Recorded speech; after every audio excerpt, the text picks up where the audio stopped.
The hazards of nuclear power have been well documented. Radioactive particles released through inadvertent discharges and negligent handling of nuclear materials can have devastating effects on the human body and on all life forms. For the resulting death and disease, the nuclear industry bears a huge responsibility. But do nuclear operators take responsibility for their negligence? And are sufficient provisions in place to hold them accountable for the death and disease they cause? The answer is a resounding no. How do they get away with it? And what happens when victims of the nuclear industry try to hold nuclear power operators liable for the death and disease they cause?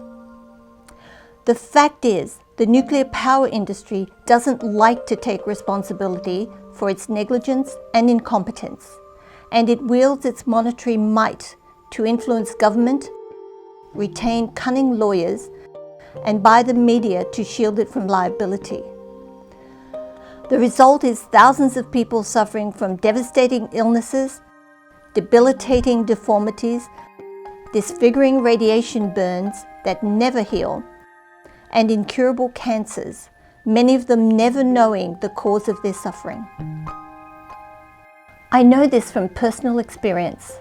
I'm a casualty of the incompetence and negligence in the nuclear industry, and I'm producing a documentary to expose the culture of concealment that the industry uses to avoid taking responsibility for its misdeeds.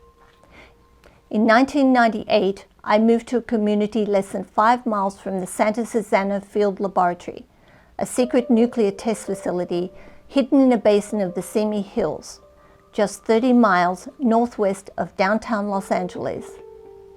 From 1948 to 1990, the SSFL was engaged in the testing of nuclear reactors.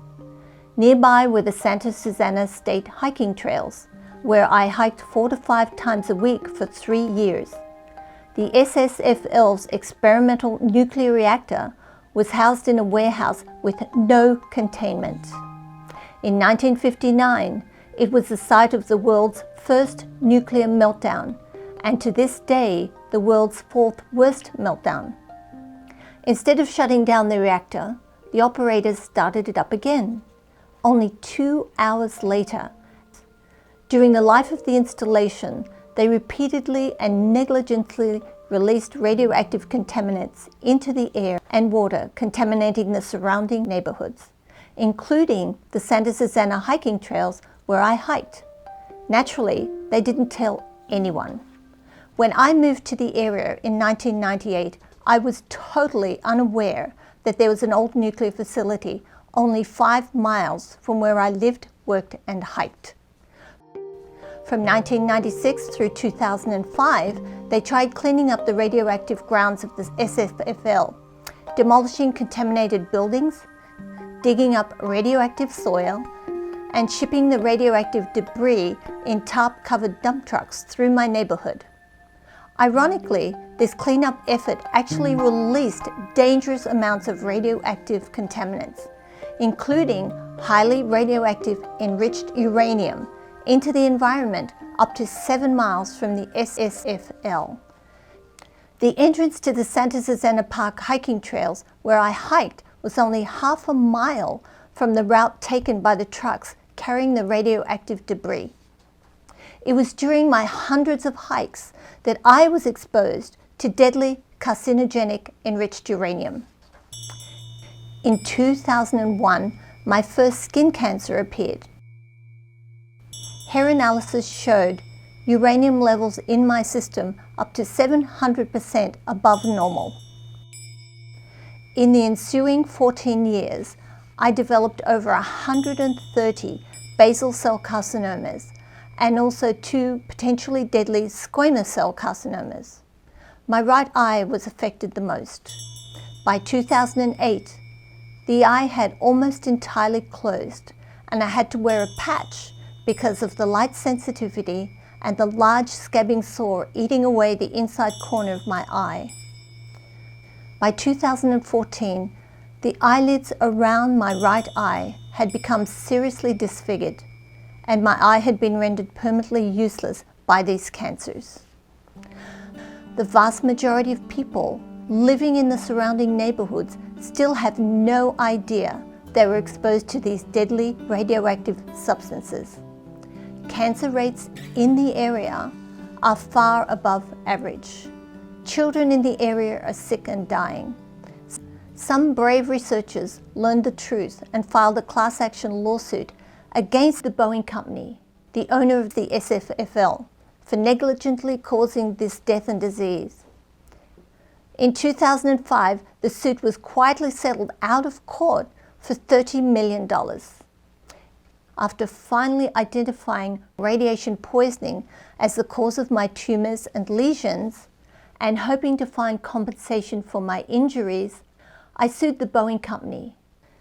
But the fix was in. The attorneys I asked to represent me were unwilling to take on Boeing's legion of lawyers, and without an attorney to steer the case in the complex and costly discovery and trial phases, I was forced to drop it. But this experience motivated me to research other nuclear catastrophes whose consequences have gone unreported or underreported. It turns out that the health consequences of the meltdown at 3 Mile Island have been covered up. Even worse were the incidents at the Rocky Flats plant and at the Hanford site, a nuclear complex in Washington state. The documentary I'm producing will examine the unconscionable negligence of the nuclear industry and expose its efforts to conceal the consequences. To make it, I've hired a professional filmmaker. The cause behind this film has always been much bigger than just my skin cancers. I feel a personal responsibility to get this hidden story of the nuclear industry's negligence and culture of concealment out to the public. But I need help to do so and would very much appreciate yours. Thank you. I've witnessed Joan's fight against her cancers ever since she became my assistant about 10 years ago. And I watched her battle with Boeing's lawyers to force Boeing to take responsibility. And of course, even the lawyers she contacted to represent her were daunted. When I think of the virtue and passion of her mission, the name Erin Brockovich comes to mind. Of course, Erin had the backing of a law firm, and that's a luxury that Joan was denied in her fight for justice. Now, Joan has the same kind of spunk, and she will succeed in exposing the nuclear industry's negligence and culture of concealment, but she needs funding. I hope you will help her by contributing to her cause. It's the right thing to do.